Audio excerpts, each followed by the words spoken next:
গুরুর চরণে প্রণাম জানিয়ে শুরু করছি আজকের ভাগবত কথা।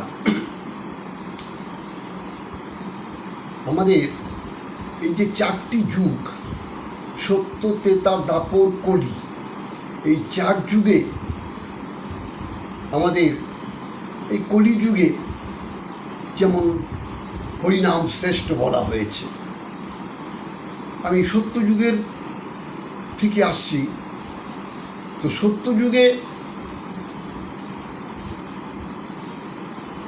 লক্ষ্মীনারায়ণ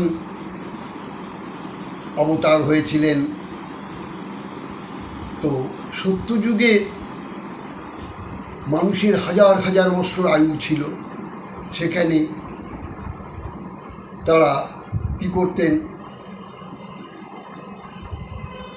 তারা হাজার হাজার বছর তপস্যা করে ভগবানকে লাভ করেছেন, হাজার হাজার বছর তপস্যা করে। তো ত্রেতা যুগে চলে আসুন। ত্রেতা যুগে রাম অবতারে, অর্থাৎ সীতারাম। ত্রেতা যুগে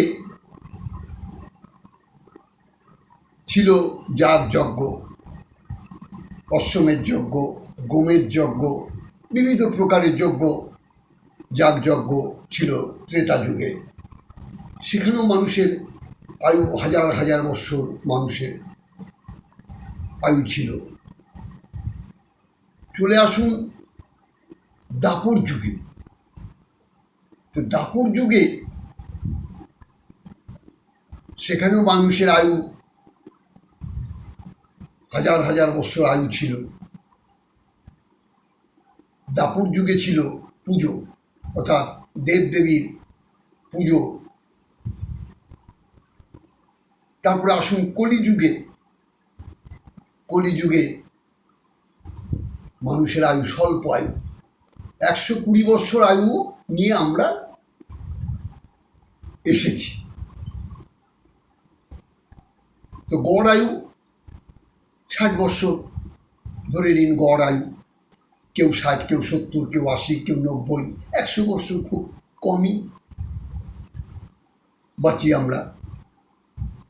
যাই হোক, এই কলিযুগে এখানে অন্নগত প্রাণ স্বল্প আয়ু। এখানে তো হাজার হাজার বৎসর আয়ু নেই। এই সামান্য আয়ু নিয়ে কি করবেন?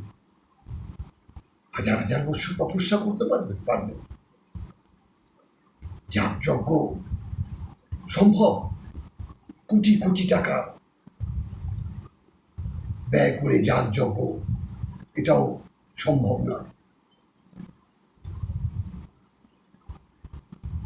এখানে একমাত্র আজ থেকে 540 বৎসর পূর্বে শ্রীমন মহাপ্রভু নদিয়ায় অবতীর্ণ হয়ে তিনি কলিহত জীবকে বললেন যে এই স্বল্প আয়ু অন্নগত প্রাণ একমাত্র হরের নামইব, হরের নামইব, হরের নামইব কেবলম, কালেও নাস্তেব নাস্তেব নাস্তেব গতির অন্যথা। একবার বললেই তো হতো, 3 বার বললেন কেন? যে হরিনাম ছাড়া এই কলিযুগে আর কিচ্ছু নেই। অর্থাৎ এই হরিনাম সংকীর্তন হয়, ভাগবত কথা, অমৃত কথা,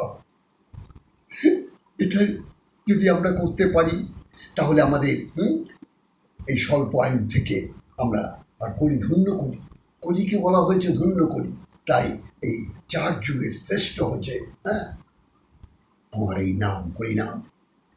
এত সহজ সরলভাবে কলিহত জীবের জন্য প্রসাদ রূপে নিয়ে এলেন হরিনাম। আজ দেখুন ঘরে ঘরে কৃষ্ণ নাম, ভাগবত কথা। এই যে বৈশাখ মাস, প্রতিদিন ভাগবত কথা, কৃষ্ণ কথা, হরিনাম সংকীর্তন। এই নামের প্রেমে আমাদের ভাসতে হবে। তাই সদা সর্বদা আমাদের নামের মধ্যেই, আমাদের এই নাম রসে আমাদের ডুবে থাকতে হবে। তাহলেই সমস্ত পাপ, সর্বপাপ বিনাশ হয়। সমস্ত পাপ দূরীভূত হয়ে যাবে। অর্থাৎ জেনে শুনে আমরা নিশ্চয়ই পাপ করব না। কারণ যারা জ্ঞানী, যারা ভগবানকে জানবার জন্যে এই পথে এসেছেন, তারা ভগবানের নামে প্রেমে সেই পথ দেখাবে। পথ কাউকে দেখাতে হবে না গো, যার নাম করবেন সেই আপনাকে পথ দেখিয়ে নিয়ে যাবে, কোনো চিন্তা নেই। তাই আমি বলি, নামে যেন আমাদের হৃদয়ে এক গলিত হয়, এই নামের মধ্যে যেন আমরা প্রেমাবিষ্ট হতে পারি। তাই বলছি, নামে রুচি সর্বজীবে দয়া, মাঝে মধ্যে বৈষ্ণব সেবায় দিন হয় গোবিন্দ সেবা। তো আমাদের নামে যেন সবসময় রুচি থাকে। ওই নাম, এই নাম ছিল কোথায় বাবা? ছিল গোলকে, আর ভুলোকে নিয়ে এলো আমার নিতাই চাঁদ, গোরা চাঁদ। আর এই জগতে প্রেমের বন্যা বয়ে দিল। অর্থাৎ এই নাম প্রেমে একেবারে জগৎ আজ ভাসছে। আজ নামে প্রেমে জগৎ ভাসছে। তাই আপনারা সদা সর্বদা নাম করুন, শয়নে স্বপনে নিশি জাগরণে সময় পেলেই আপনারা নামের মধ্যে থাকুন। দেখবেন আপনার মতো আনন্দ, আপনার মতো সুখী এই জগৎ সংসারে আর কেউ হবে। তাই নাম সর্বশ্রেষ্ঠ। নাম ছাড়া জগতে সব মিথ্যে গো, সব মিথ্যে, কিচ্ছু নেই। দুদিনের খেলা, ঘর ভেঙে যাবে, যে যার মতো চলে যাব। শুধু নামের সঙ্গে এই হওয়া থেকে মরা পর্যন্ত একমাত্র নাম হরিবল। এই হরি বলার ঠাকুর ছাড়া আর কেউ নেই। অর্থাৎ হওয়া থেকে, জন্ম থেকে মৃত্যু পর্যন্ত আমাদের একটাই, শুধু হরিবল। হরিনাম ছাড়া দেহ পবিত্র সম্ভব নয়।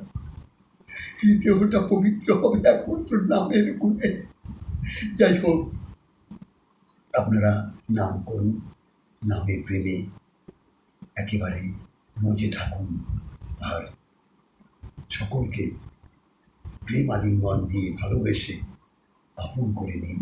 জয় রাধে, জয় নিতাই।